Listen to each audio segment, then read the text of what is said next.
So, ayan na yung finish. Nakulayan ko na itong bandang sa baba at saka sa taas. Kampat lang ang sa taas. Kaya hindi tayo export. Nandyan. Ayaw, nabitin pa dahil wala ng budget. So, ayan. Mantel po yan. So, kinulayan ko na lang siya. Tinuloy-tuloy ko na lang yung green kasi para hindi ma-out of place yung cortina kung may avocado color.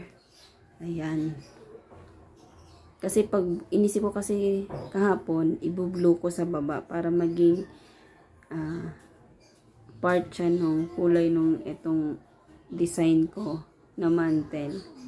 Pero naisip ko, ma-out of place yung aking mantel. Ay, mantel cortina. So, tinuloy-tuloy ko na lang yung green.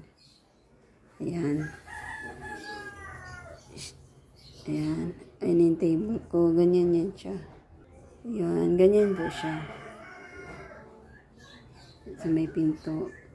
Ayan yun na yung sa taas. Wala nang budget. Kasi, thanks for watching.